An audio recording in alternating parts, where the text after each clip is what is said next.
Susan Ashworth has lost all reason to live, until death itself refuses to take her. Thrust into a nightmarish journey between the living and the dead, she's given a grim purpose: to eliminate the parasites that prey on others. The Cat Lady is a horrifying, deeply personal tale of trauma, isolation, and the fragile connections that pull us back from the edge. It's disturbing, violent, and often uncomfortably raw, but beneath the horror lies something unexpectedly human. A story about finding hope in the unlikeliest of places. In this video, I'll be exploring the horrors Susan confronts throughout her journey, especially the ones that cut the deepest, because they feel all too familiar. As always, this video will be full of spoilers, so keep that in mind. And if you enjoy this content, remember to like, comment, and subscribe for more. So, sit back, get cozy, and join me as we explore the Cat Lady's psychological horror at midnight. Released in 2012 by Harvester Games, The Cat Lady is the second entry in the Devil Came Through Here trilogy. Despite launching after Downfall, it's later revealed to serve as a prequel. Created by Rem Michalski, the game stands out for its unsettling visual style and haunting soundtrack. Composed by Rem's brother Michael alongside other contributors, which together deepen its raw exploration of mental illness and isolation. The Cat Lady was praised for its gripping narrative, emotional intensity, and unorthodox take on horror, particularly its portrayal of depression and trauma. Criticisms mainly targeted its dated visuals, unpolished audio, graphic violence, and sluggish pacing, partly due to unskippable dialogue and occasional crashes. Still, the game earned Best Story at the 2012 Aggie Awards and was runner-up in multiple other categories. In an interview with Adventure Gamers, Michalski cited inspirations ranging from Stephen King to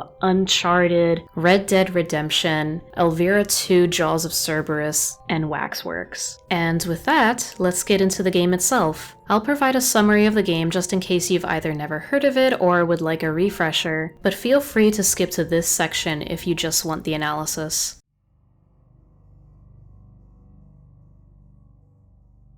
The Cat Lady is divided into 7 chapters, with the first introducing Susan Ashworth, a woman who overdoses on sleeping pills in an attempt to end her life.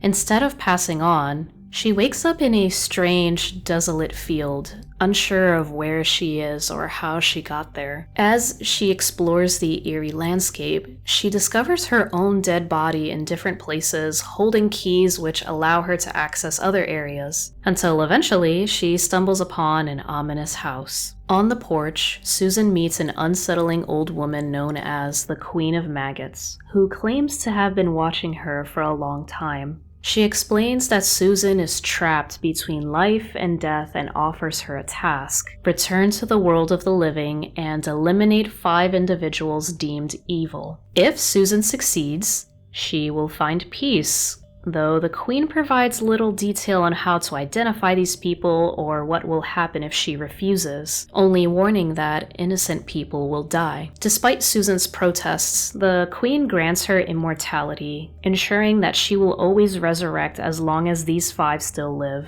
The Queen then presents Susan with disturbing imagery and urges her to choose her fate. Regardless of her answer, Susan finds herself in the Queen's house, where she blows out a candle, triggering a vision of another person moments before their own suicide. She then ventures to the mysterious shed, where she reaches into a hole and has her arm severed, fulfilling the Queen's cryptic instructions about a soul sacrifice and a blood sacrifice. Panicked, Susan flees, marking the end of the chapter.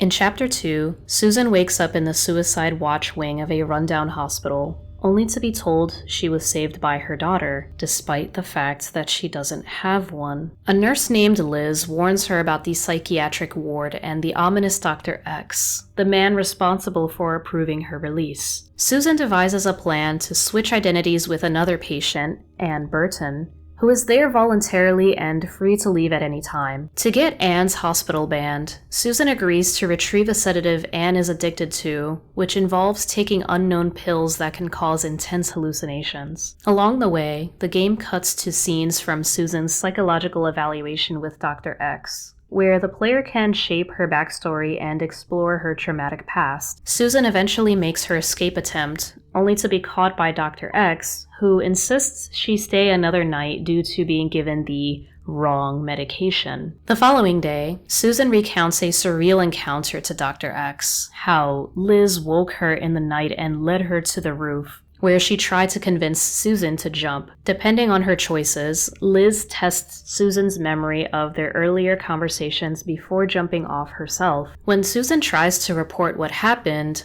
no one believes her, and Dr. X lures her into a trap and murders her. Susan then finds herself in a strange theater with a riddle posed by an unknown figure, followed by a return to the Queen of Maggots' house, where she blows out another candle and witnesses another death. She awakens in a dark, padded room, realizing Dr. X disposed of her body and presumed her dead. Exploring what seems to be an abandoned hospital floor or basement, she finds the remains of other women posed like art installations. After discovering Dr. X assaulting another victim, Susan constructs makeshift weapons to kill him and save the woman, ending the chapter with her first act of violent retribution.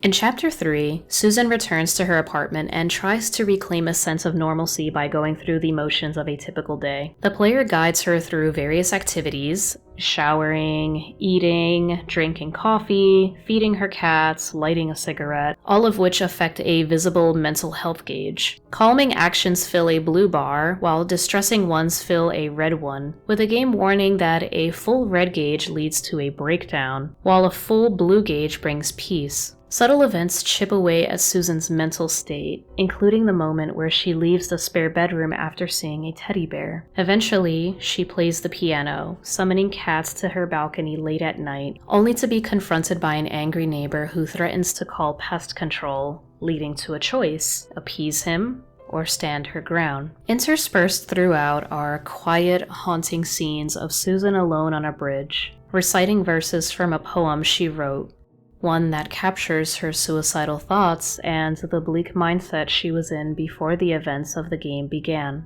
As she finishes reading the poem, the chapter closes, offering a brief, introspective pause before the darkness ahead.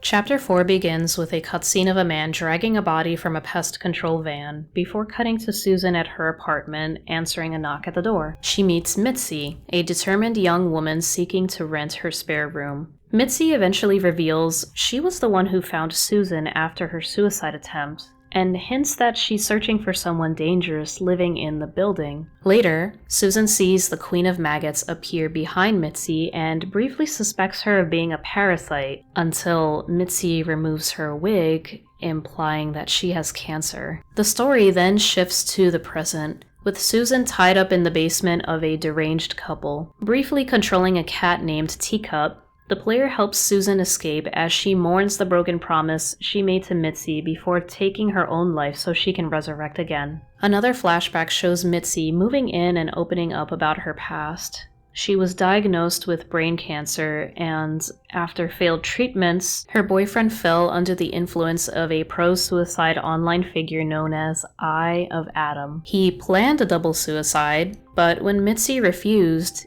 he carried it out alone. Mitsy now seeks revenge, telling Susan that Eye of Adam is the one she's trying to locate in the apartment building. Returning to the present timeline, Susan wakes up in the couple's home and, remembering Mitsy's story, sets out to create a poisonous gas to kill her captors. Flashbacks show how she was kidnapped, drawn outside by the sound of screaming cats into a foggy landscape just as she runs into the pest control man. In the present, Susan slowly pieces together the ingredients she needs, calls Mitsy for help with the final step, and successfully uses the gas to kill the man before taking his shotgun to finish off the woman.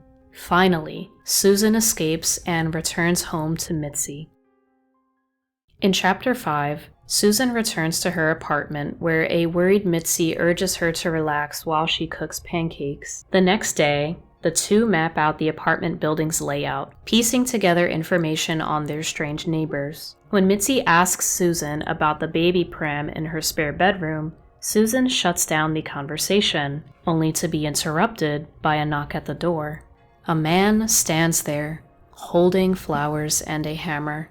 Without a word, he crushes the bouquet underfoot and strikes Susan unconscious. Susan wakes in a decaying building by a foggy pier. Exploring a nightmarish version of her home, she smashes her way through walls of skulls and steps into the Queen of Maggots' candle room. After blowing out the next candle and witnessing a vision of a car crash, Susan escapes the suffocating, skull-lined apartment and steps into another room along the pier. Inside, she finds a hospital-gowned version of herself standing across from a hidden creature that only reveals itself in the mirror. Guiding her reflection, Susan forces the hospital version to stab and kill the creature. In an adjacent room, Susan lures a shadowed version of herself into a machine and kills it to unlock the way forward. She reunites with her hospital double, and together they board a decaying elevator submarine. As they descend into the crushing depths, the pressure overwhelms the elevator, and everything fades to black. Susan awakens back in her bathtub,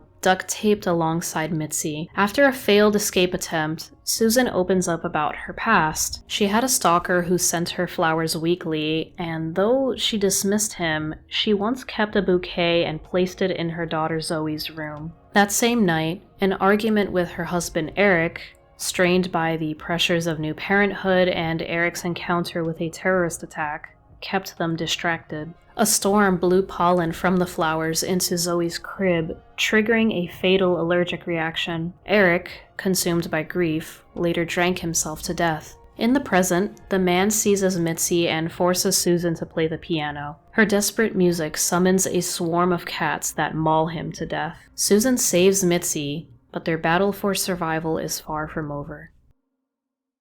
In Chapter 6, despite the chaos of the previous events, Susan and Mitsy continue their search for Eye of Adam. Armed with a rough sketch of the apartment layout, they begin checking off each flat as they rule out residents. Their investigation leads them to several tenants, including the eccentric dog lady in Flat 2, the volatile Joe Davis in Flat 3, who is the protagonist of Downfall, an old man in Flat 5, the sleazy Brian in Flat 6, Jesse in Flat 7, and Pauline in Flat 8. Each encounter varies in difficulty. Some flats are unoccupied and easy to slip into, while others require distractions or impersonation. In Flat 3, Susan is left alone when Mitsy steps out briefly, only for Joe Davis to return home and confront her with erratic, angry accusations. As Susan tries to escape, she falls through a hole in the floor and wakes up in a dark cellar with 4 mysterious doors. Solving the puzzle inside, she finds herself in a nightmarish version of Joe's apartment, where he pleads for help with his wife in the other room, before revealing she's not his wife at all, but a monster haunting him. Susan is given the choice to strangle the woman, but suddenly reawakens in the real world with Mitsy,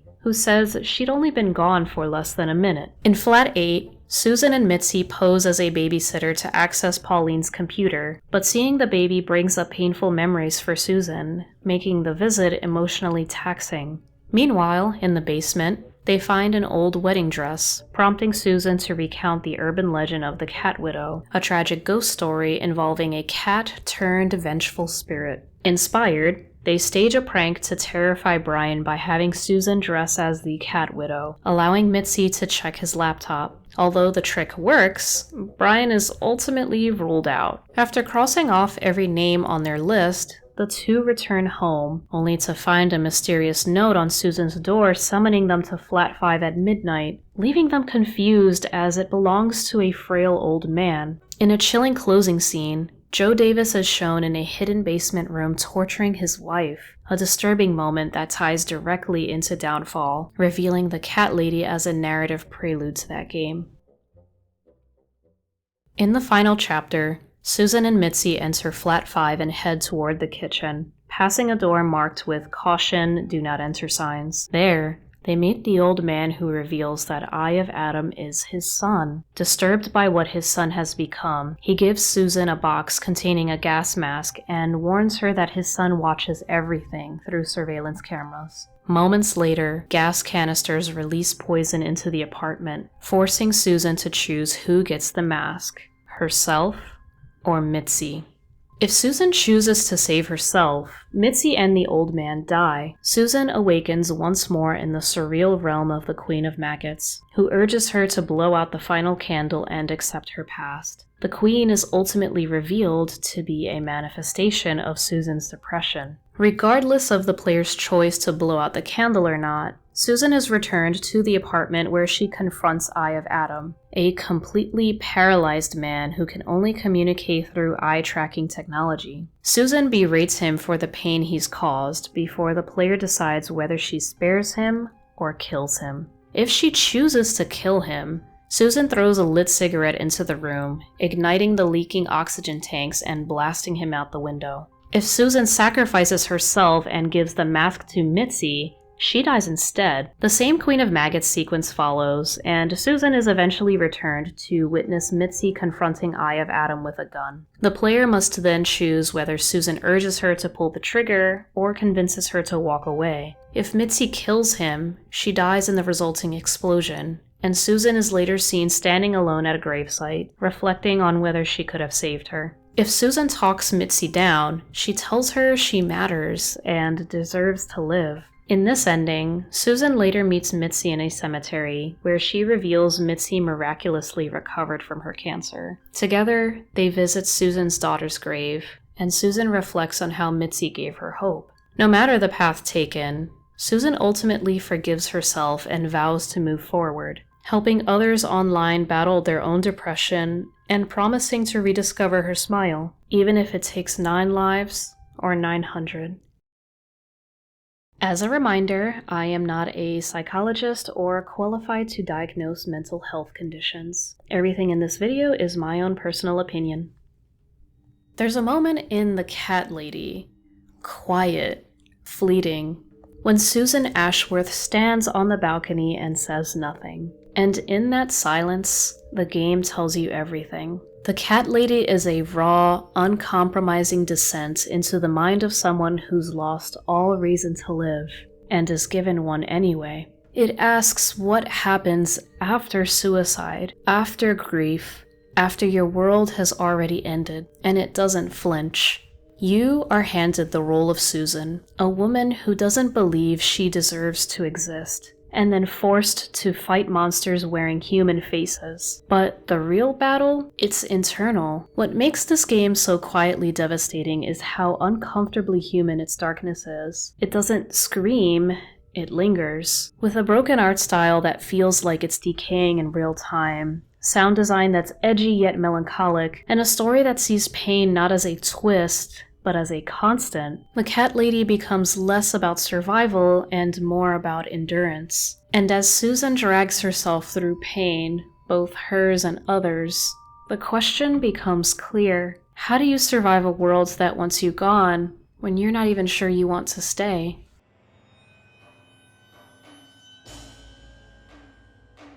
The world of The Cat Lady is relentlessly bleak.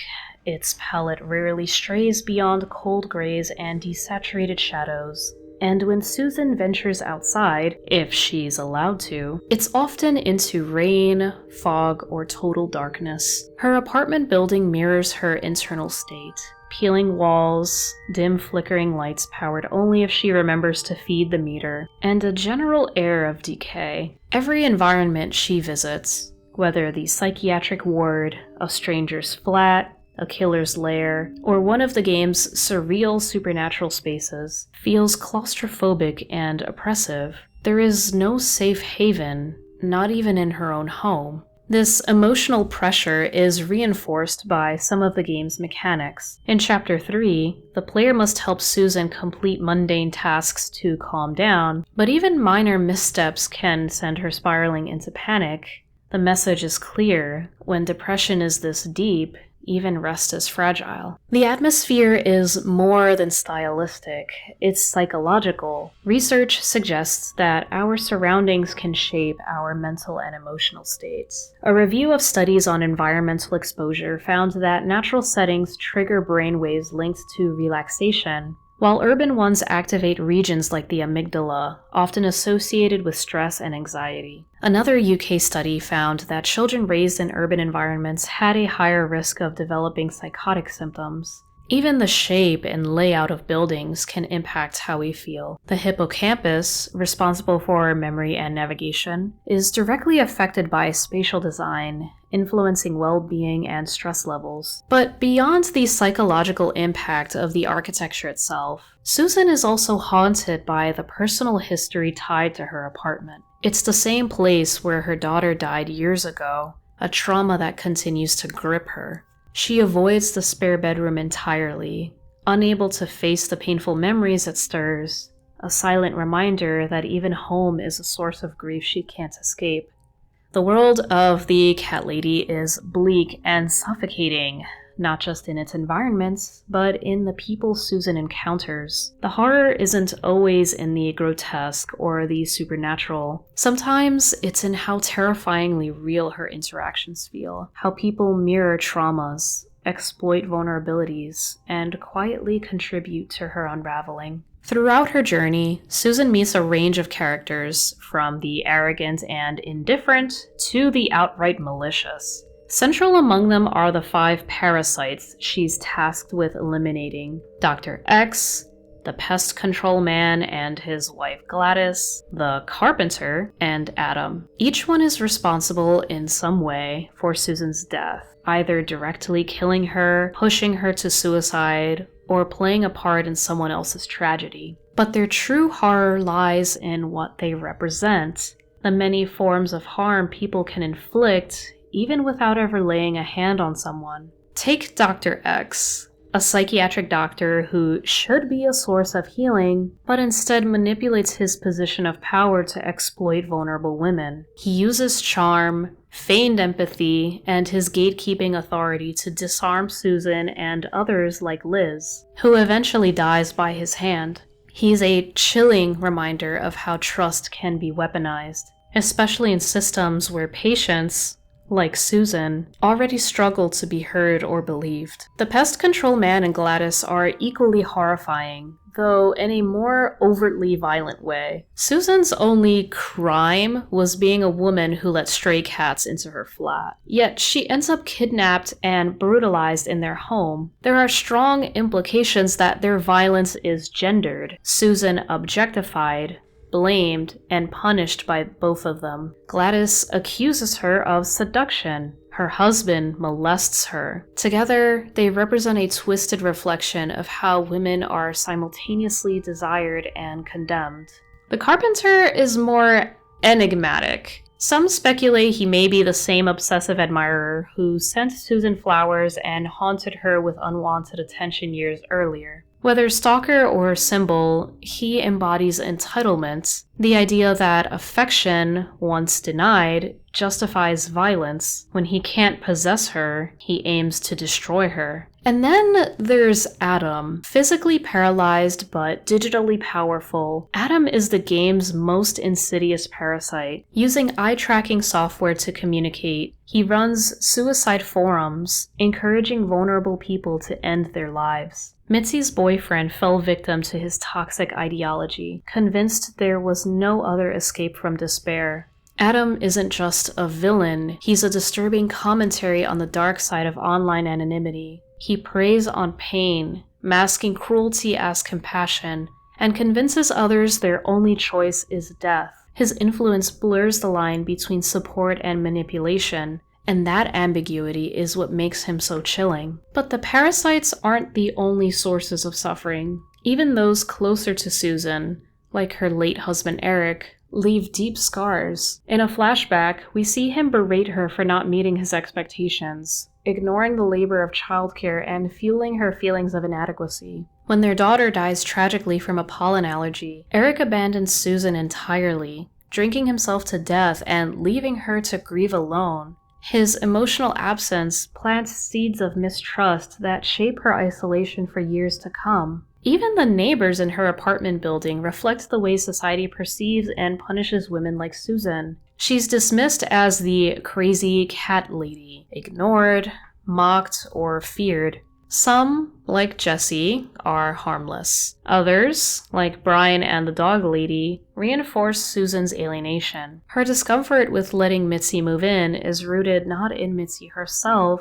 but in the hostile environment she's been forced to survive in. Even minor characters leave an impression. Rita Tickle, a comic relief figure, inadvertently highlights social ignorance when she judges Susan for a fabricated story about giving up a baby for adoption, reacting with disgust instead of empathy. And the police, who Susan calls while being held hostage, treat her distress with bureaucracy and disbelief. Their inaction is framed as negligence, ignoring a woman in crisis because of her mental health history. It all builds to a world where trauma is echoed, dismissed, and replayed by the people around you. And in that world, Susan is forced to ask herself one question: are you sure you want to stay?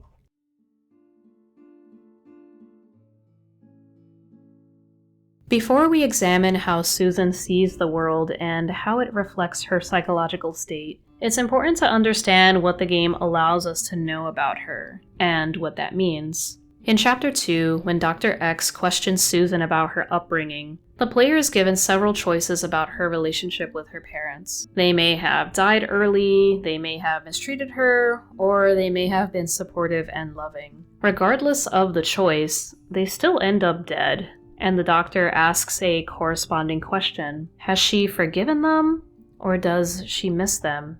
This interaction offers insight into the game's approach to memory and trauma. I think it suggests that the specifics of Susan's past, while meaningful, may not be the defining factor in her depression. Whether she had a difficult childhood or a nurturing one, the outcome is the same: profound loss, emotional isolation, and a mind at war with itself. Similarly, we learn about a tragic event in her adult life, an argument with her husband, followed by the death of her baby. It's an unmistakable trauma, but again, I don't think the game frames this as the singular cause of her depression. This ambiguity is meaningful. The cat lady avoids reducing Susan's depression to any one moment. Instead, it illustrates how depression can emerge from a complex web of internal and external forces: genetic predispositions, psychological vulnerabilities, environmental stressors, and trauma. The World Health Organization describes depression as the result of a complex interaction of social, psychological, and biological factors. People who endure adversity, such as bereavement or trauma, are more likely to develop it, but it can also emerge without a clear external cause. And once it appears, depression can feed itself, worsening one's circumstances and deepening the illness in return. Susan's depression isn't a passing mood or a dramatic reaction to grief. It's a clinical illness, and the game treats it as such. She doesn't just feel sad, she feels detached, hollow, and chronically disconnected from life.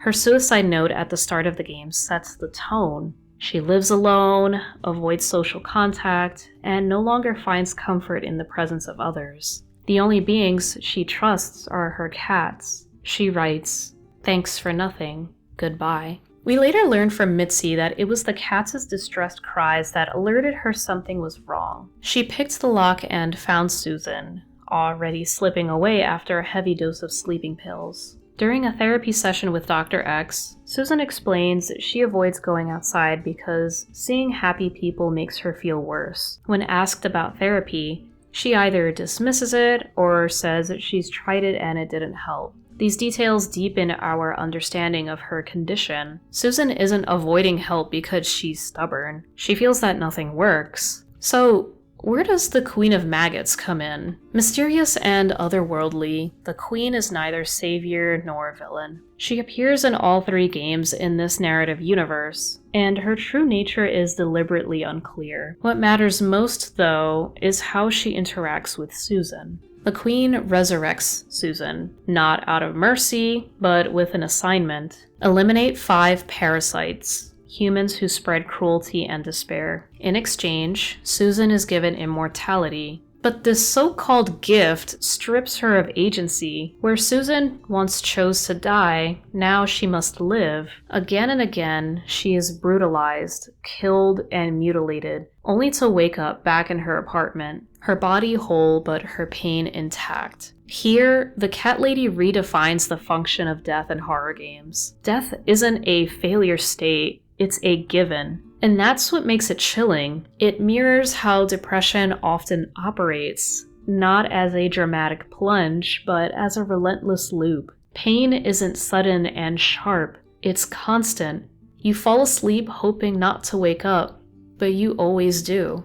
This cycle of violence, return, and repetition is where the horror of immortality lies. Susan isn't empowered by her unkillable body, she's trapped in it. And the Queen's task doesn't bring peace, it brings obligation. The message is clear: function, even if you suffer. But over time, Susan changes. Despite her suffering, she begins to form connections, most notably with Mitsy, and near the end of the game, she's offered a final test. The Queen asks her once again to blow out a candle. Throughout the game, each candle extinguished grants a glimpse into another person's death. It's ambiguous, possibly supernatural, possibly a metaphor for Susan's own intrusive thoughts. But this final choice is different. Blowing out the candle might represent a lingering desire to escape. Refusing could symbolize Susan's quiet resistance, her willingness to stay despite everything. However the player interprets it, it's a meaningful moment. It gives Susan something she's long been denied: choice. The game offers multiple endings, but in each, Susan is no longer defined solely by despair. She may sacrifice herself to save Mitsy, only to return because of her immortality. Or she may choose to live, not for herself alone, but to care for another. In either outcome, we see growth. We see that, despite everything, she still has the capacity to choose, to connect, to hope. With that in mind, let's explore what gives Susan that hope. The things, big and small, that help her endure.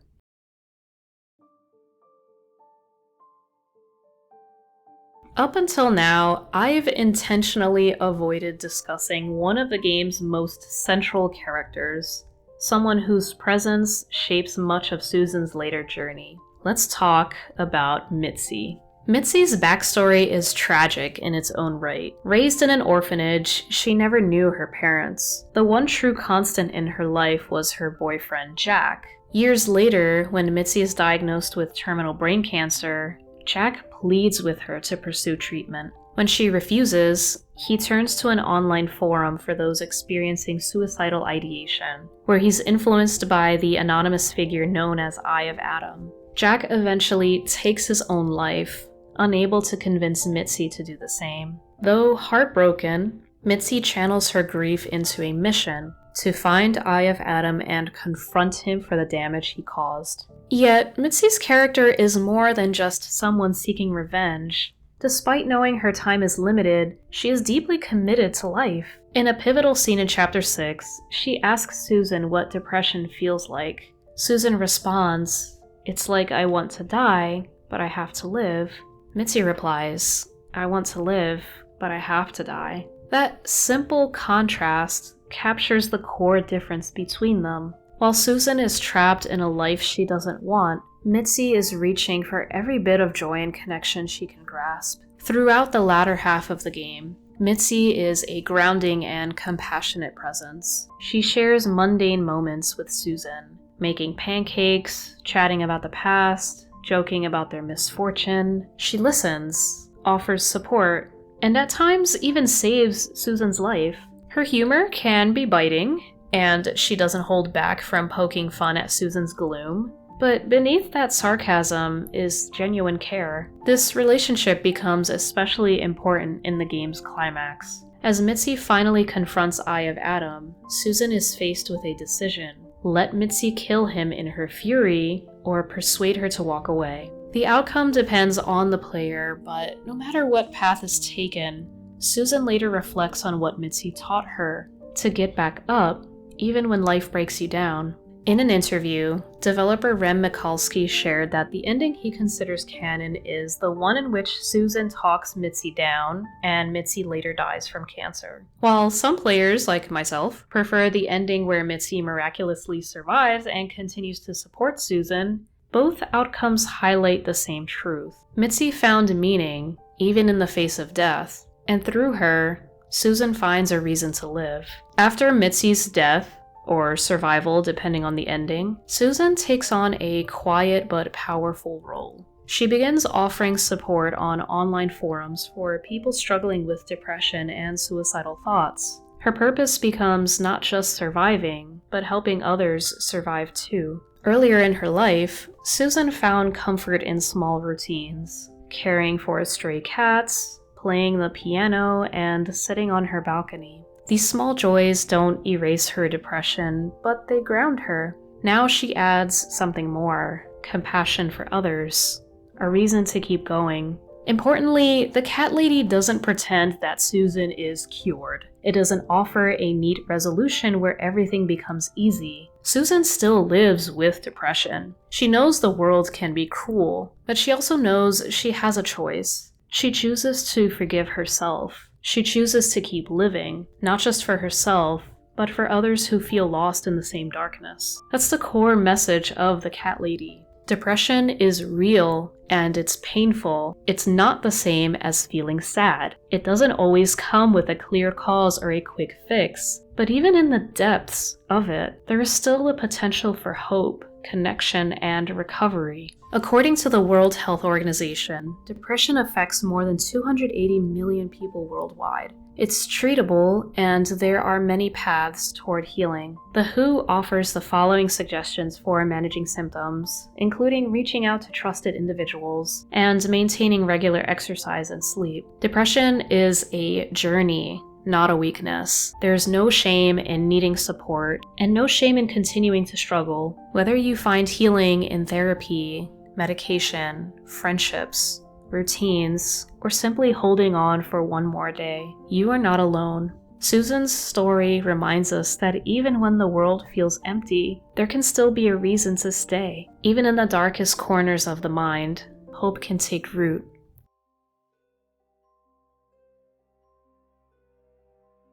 The Cat Lady is just one entry in the Devil Came Through Here trilogy, but it stands powerfully on its own. Despite being part of a larger narrative, this game makes a deep impact through its honest and unflinching portrayal of depression. It doesn't sensationalize mental illness or rely on stereotypes. Instead, it gives us a raw, empathetic look into what living with depression can actually feel like. Games like this, especially those made by passionate indie developers, serve as powerful tools for building empathy. For those unfamiliar with mental health struggles, it offers insight. And for those who are struggling, it can offer something even more vital: validation, recognition, and a sense of not being alone. Wherever you're coming from, whether you're here out of curiosity, empathy, or personal connection, I hope this game and this video helped you see something meaningful.